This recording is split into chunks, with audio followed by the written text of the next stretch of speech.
من سنتي فما رغب عن سنتي فليس مني. صدق الله المولانا العظيم وصدق رسوله النبي الأمين المتين الكريم ونحن على ذلك لمن الشاهدين والشاكرين والحمد لله رب العالمين. معزز سامعین کرام، خطبہ مسنونہ کے بعد میں نے جس حدیث مبارکہ کی تلاوت کرنے کا شرف حاصل کیا، اس پر تھوڑی دیر گفتگو کرنے سے قبل بہتر اور مناسب سمجھتا ہوں کہ سب سے پہلی گنبد خضرا میں آرام فرمانے والے آقا جناب احمد مجتبی محمد مصطفیٰ صلی اللہ تعالی علیہ وسلم کی بارگاہ پرانوار میں صلاۃ و سلام کا نذرانہ عقیدت پیش کرے اور پڑھے بلند آواز سے اللہ رب محمد صلی اللہ علیہ وسلم نحن عباد محمد صلی اللہ علیہ وسلم. حضرات، یہ شادی خانہ آبادی کی محفل ہے. آج جس کانفرنس میں ہم اور آپ شرکت کیے ہیں، یہ تحفظ مسلک اعلی حضرت کانفرنس بڑے کامیابی اور کامرانی کے ساتھ اپنی منزل کو طے کر رہے ہیں، لیکن موسم کو سازگار نہ ہونے کی وجہ سے بہت سارے علماء مدعو کیے گئے تھے، شعراء مدعو کیے گئے تھے، لیکن نہیں آئے. اس کا افسوس تو ضرور رہے گا، لیکن علاقائی علماء اسٹیج علاقائی علماء سے بالکل بھر چکا ہے، بالکل سج چکا ہے. احساس آپ کو ضرور ہوتا ہے کہ بالکل یہ احساس نہیں ہو رہا ہے کہ جتنے علماء مدعو کیے گئے ہیں، جب ابھی کا علاقائی علماء کا یہ عالم ہے جس سے اسٹیج بالکل بھرا پورا نظر آتا ہے، تو جب باہر کے علماء ہوتے تو کیا سہانا منظر ہوتا. چمن غزالی شاعر ہندو نیپال چمن غزالی نے بڑے ہی اہتمام کے ساتھ یہ محفل کو رچائی اور بسائی ہے. اللہ تعالیٰ کی بارگاہ میں میں دعا کرتا ہوں کہ مولا اس محفل کے صدقے میں ان کی عمر کو سجا دے، ان کے گھر کے جتنے بھی لوگ ہیں سب کی عمر میں تو بے پناہ برکتیں عطا فرما. وقت نہیں ہے، بارش ہو رہی ہے، پھر بھی چمن بھائی نے ایسے انتظام کیے کہ آپ لوگوں کا ٹھہرنے کا موقع ملا ہے. اللہ کے بارگاہ میں آپ سبھی حضرات دعا کریں کہ کسی طریقے سے ابھی تھوڑی دیر کے لیے محفل کے کامیاب ہونے کے لیے یہ بادل چھٹ جائے اور بارشیں ہونی بند ہو جائے، تاکہ جو علماء ہمارے آئے ہیں ان سے آپ نعتیہ اور تقاریر سماعت تھوڑی دیر کر سکیں. حضرات، بہرحال ابھی دیکھ رہے ہیں سر اسٹیج حضرت علامہ مفتی کلام الدین نعمانی صاحب کی بلا جو رونق افروز ہے، ان کی خطابت آپ کو سماعت کرنی ہے. اور ساتھ ہی ساتھ استاد العلماء حضرت علامہ مولانا عیسیٰ مصباحی صاحب کی بلا جو ابھی بالکل بڑے آن و بان شان کے ساتھ بیٹھے ہیں اور جن کی لاجواب نعت خوانی ابھی ہوئی ہے، مولانا حضرت علامہ زاہد حسین صاحب کی بلا جو یہاں کے سابق امام رہ چکے ہیں. اللہ تعالیٰ کی بارگاہ میں میں دعا کرتا ہوں کہ ان علماء کی عمر میں پروردگار بے پناہ برکتیں عطا فرمائے اور ان کے نورانی حقانی بیانات کو سن کر ہم سب کو اس پہ عمل کرنے کی توفیق عطا فرمائے. درود پاک پڑھ لیجیے. اللہ رب محمد صلی اللہ علیہ وسلم نحن عباد محمد صلی اللہ علیہ وسلم.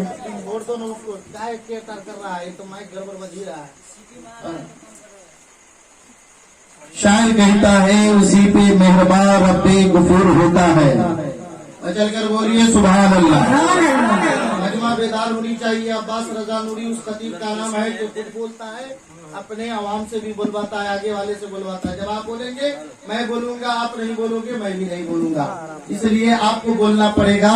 شاعر کہتا ہے اسی پہ مہربان رب غفور ہوتا ہے کہ جس کے دل میں, جنریٹر چالو کر لیجیے آپ, آواز بالکل دب جا رہی ہے, کہ جس کے دل میں عشق رسول ہوتا ہے اسی میں مہربان رب غفور ہوتا ہے. کہ جس کے قلب میں عشق رسول ہوتا ہے, اے عاشق انبیاء درود پڑھو, ارے درود پڑھنے سے چہرے پہ نور, درود پڑھنے سے چہرے پہ نور ہوتا ہے. تو جس طرح مسلمانوں آپ مسکرا گئے ہو یہ اشعار, یہ شعر کو سن کر, تو آپ اسی طرح مسکرا کر نبی پر درود پڑھ لیجیے. اللہ رب محمد صلی اللہ علیہ وسلم. محترم, آج خطابت تو ہونی تھی لیکن آج ہوگی, آپ لوگ چاہیں گے تب, نہیں ہوگی تو بات نہیں ہے. آپ لوگ چاہیں گے, جتنے لوگ چاہتے ہیں کہ تقریر ہو تو ہاتھ اٹھا کر بول دیجیے تو سبحان اللہ. نوجوان دیکھیے, ہمارے ساتھی محترم انور بھائی جو قاری صاحب کے بڑے بھائی ہیں, ہمارے ساتھ مدرسہ میں کھاتے پیتے اٹھتے بیٹھتے سوتے جاگتے, دیکھیے ابھی مسکرا رہے وہاں سے. ہاتھ اٹھا کر بولیے بھائی, آپ اٹھاؤ گے بانیے محفل ہو, آپ اٹھاؤ گے تو آپ کے سب تمام ساتھی اٹھائیں گے. ہاتھ اٹھا کر بولیے یا رسول اللہ.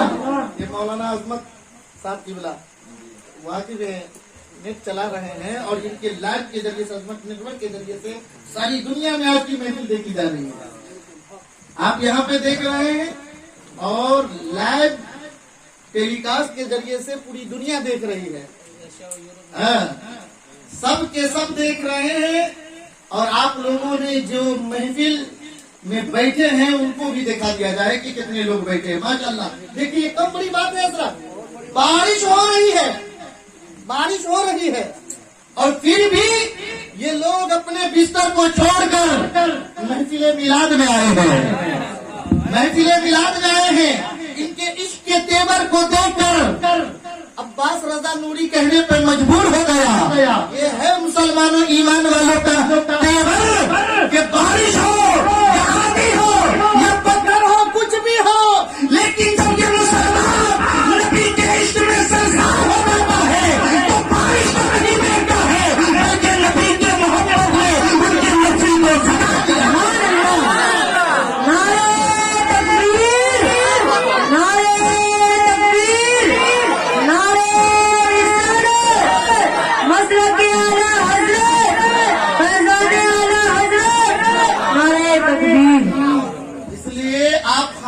رہے, نبی کے نام آ جائے تو مچل کر بول دیجئے سبحان اللہ. سبحان اللہ کہتے ہو تو آپ تاریخ علماء سے آپ سنے ہیں, روایت میں ہے کہ جب بندہ مومن ایک مرتبہ سبحان اللہ کہتا ہے عرش اعظم لرزنے لگتا ہے, عرش اعظم ہلنے لگتا ہے, عرش اعظم جنبش کرنے لگتا ہے, عرش اعظم مچلنے لگتا ہے. اللہ کے نورانی فرشتے پوچھتے ہیں اے عرش اعظم تو کیوں مچل رہا ہے, اے عرش اعظم تو کیوں ہل رہا ہے, اے عرش اعظم تو کیوں جنبش کر رہا ہے.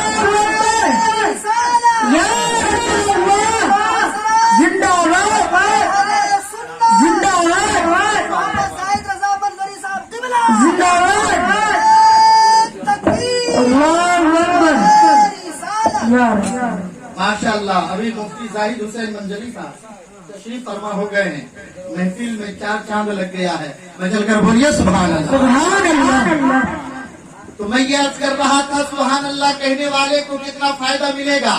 آپ سبحان اللہ کہیے, خاموش ہو کر سنتے ہیں وہ بھی ثواب ہے, لیکن جب آپ خاموشی کے ساتھ چھوڑ دے, خاموش نہ رہے بلکہ جب کوئی نعت خوانی ہو یا تقریر ہو, اللہ اور اس کے رسول کا نام آ جائے, اس وقت سبحان اللہ کہہ دیتے ہیں تو عرش اعظم لرزنے لگتا ہے. اللہ کے نورانی فرشتے پوچھتے ہیں اے عرش اعظم تو کیوں ہل رہا ہے, اے عرش اعظم تو کیوں جنبش کر رہا ہے, اے عرش اعظم تو کیوں مچل رہا ہے. تو عرش اعظم جواب دیتا ہے اے اللہ کے نورانی فرشتے, فلاں گاؤں میں, فلاں بستی میں, فلاں جگہ پر اللہ کے کچھ نئے نیک بندے ہیں, اللہ کے کچھ چہیتے بندے ہیں جو محفل میلاد پڑھ رہے تھے، اس میں جب ایک علماء کرام تقریر کر رہے تھے، اس میں اللہ اور اس کے رسول کا تذکرہ ہو رہا تھا، جہاں سے عوام بیٹھی تھی، اس مجمع سے ایک انسان کھڑا ہوا اور کھڑے ہو کر انہوں نے سبحان اللہ کہا۔ میں لرزنے لگا ہوں، میں ہلنے لگا ہوں، میں مچلنے لگا ہوں، میں جنبش کرنے لگا ہوں۔ اللہ کے نورانی فرشتے پوچھتے ہیں، اے عرش آدم تو کب تک لرزتا رہے گا؟ اے عرش آدم تو کب تک ہلتا رہے گا؟ اے عرش آدم تو کب تک مچلتا رہے گا؟ اے عرش آدم تو کب تک ہلتا رہے گا؟ تو عرش آدم جواب دیتا ہے، اے اللہ کے نورانی فرشتے سنو، جب تک کہ اللہ تعالیٰ اس محفل میں بیٹھنے والے جس نے سبحان اللہ کہا ہے ان کے گناہوں کو معاف نہیں کر دے گا، میں لرزتا ہی ہوگا، میں ہلتا ہی ہوگا۔ سبحان اللہ، سبحان اللہ، اس لیے مچل کر بولیے سبحان اللہ۔ سبحان اللہ۔ سبحان اللہ میں کنجوسی نہیں ہونی چاہیے بھائی، سبحان اللہ میں کنجوسی نہیں۔ جب بندہ مومن ایک مرتبہ سبحان اللہ کہتا ہے، اللہ اس کے نام سے جنت میں ایک کھجور کا درخت لگا دیتا ہے۔ کون کون لوگ کھجور کا درخت لگانا چاہتے ہیں؟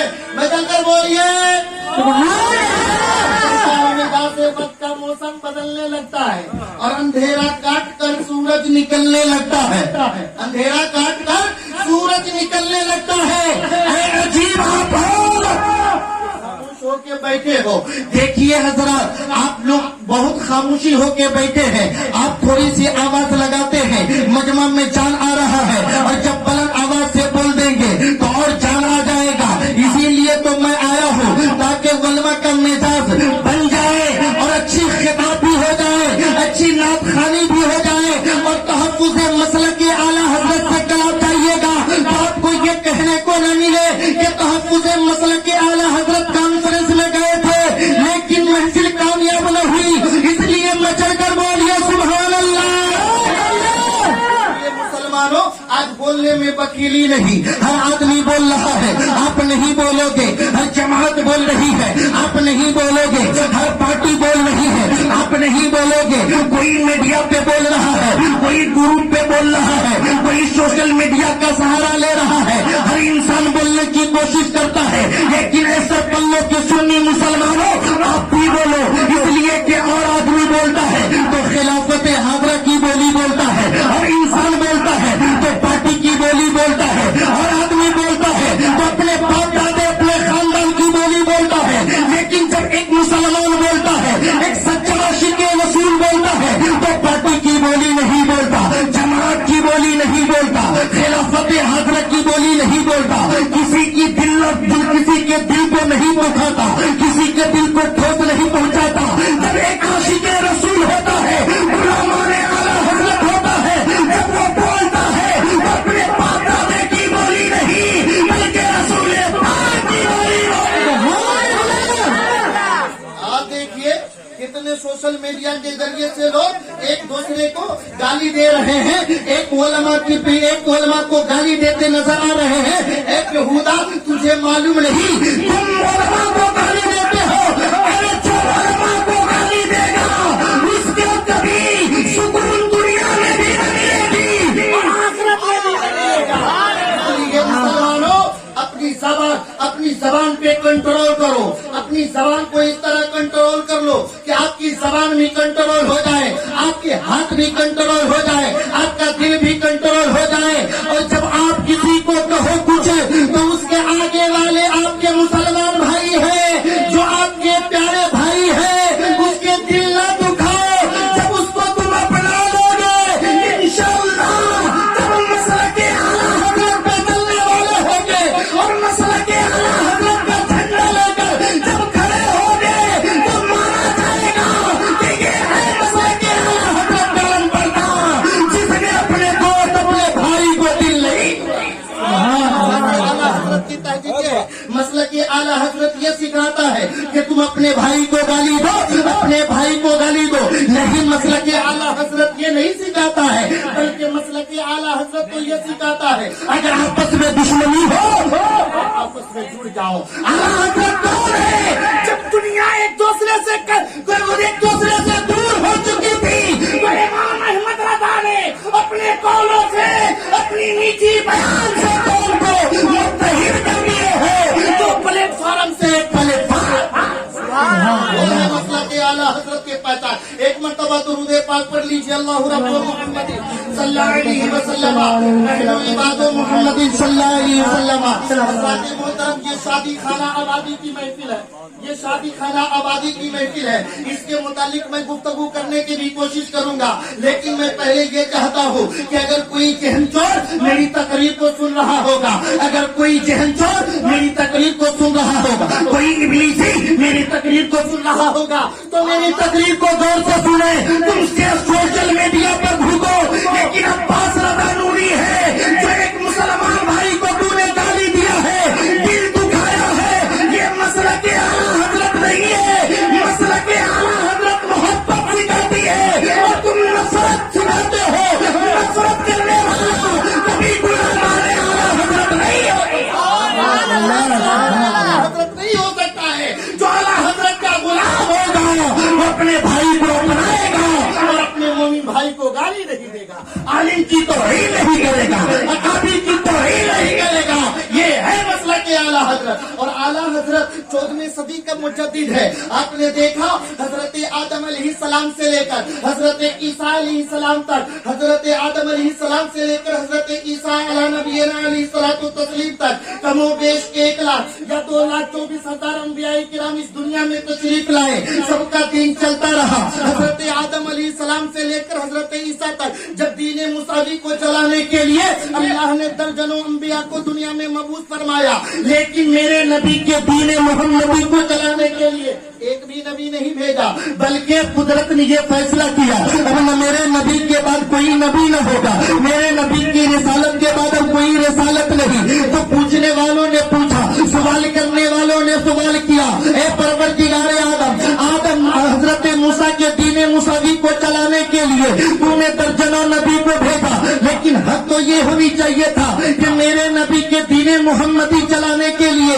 یہ درجنوں نہیں بلکہ سینکڑوں نبی بھیجنی چاہیے تھا. اس لیے کہ آدم کی آدمیت اسی میں ہے, نوح کی شجاعت اسی میں ہے, لوط کی حکمت اسی میں ہے, موسیٰ کا جلال اسی میں ہے, حضرت عیسیٰ کا جمال اسی میں ہے, یوسف کا جمال اسی میں ہے, سلیمان کا کمال اسی میں ہے. تو حق تو یہ تھا کہ دین محمدی کو چلانے کے لیے درجنوں نبی کا انتظام ہوتے, لیکن اے پروردگار فیصلہ مجھے سمجھ میں نہیں آ رہا ہے کہ تیرے نبی کے بعد کوئی نبی نہیں, نبی کے رسالت کے بعد اب کوئی رسالت نہیں. تو جواب ملتا ہے, اے سننے والوں سنو, میرا فیصلہ بالکل اٹل ہے. اب میرے نبی کے بعد کوئی نبی نہیں, میرے رسول کے بعد کوئی رسالت نہیں. اس لیے کہ جو کام دین مساوی کو چلانے کے لیے انبیاء سے لیے جا رہا تھا, اب وہ کام دین محمدی کو چلانے کے لیے علماء امت مصطفیٰ سے لیا جائے گا. وہ کام دین محمدی کو چلانے کے لیے اولیاء امت مصطفیٰ سے لیا جائے گا. وہ کام دین محمدی کو چلانے کے لیے مقبہ سے لیا جائے گا. وہ کام دین محمدی کو چلانے کے لیے فضلہ سے لیا جائے گا. وہ کام دین محمدی کو چلانے کے لیے خطبہ سے لیا جائے گا. وہ کام دین محمدی کو چلانے کے لیے ہر صدی میں ایک مجدد آتا رہے گا جو دین محمدی کو چلاتا ہے.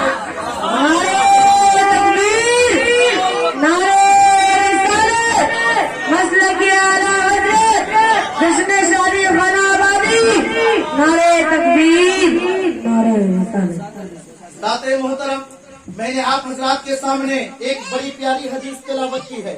اللہ کے پیارے رسول ارشاد فرماتے ہیں, النکاح من سنتی فما غیب عن سنتی فلیس منی. سرکار فرماتے ہیں نکاح کرنا میری سنت ہے, اور جس نے میری سنت سے اعراض کیا وہ مجھ میں سے نہیں ہے. ایک بخاری شریف کی حدیث پاک اللہ کے پیارے رسول ارشاد فرماتے ہیں, تنکح المرأة لأربعین ولمالها ولحسبها ولجمالها ولدینها فاصبر بذات الدین. اللہ کے پیارے رسول ارشاد فرماتے ہیں عورتوں سے 4 خصلتوں کے بنا پہ شادی کی جاتی ہے, ان کے مالداری کی وجہ سے, ان کے خاندان کی وجہ سے, ان کی خوبصورتی کی وجہ سے, ان کے دینداری کی وجہ سے. لیکن اللہ کے پیارے رسول نے مالداری کو ترجیح نہ دی ہے, خوبصورتی کو ترجیح نہ دی ہے, خاندان کو ترجیح نہ دی ہے. اگر ترجیح دی ہے تو دینداری کو ترجیح دی ہے. اللہ کے پیارے رسول نے اپنے امت کے نوجوانوں کو مدنب کر بتائے ہیں, اے میرے امت کے نوجوانوں, جب تم شادی کرنا تو مالداری کے بنا پہ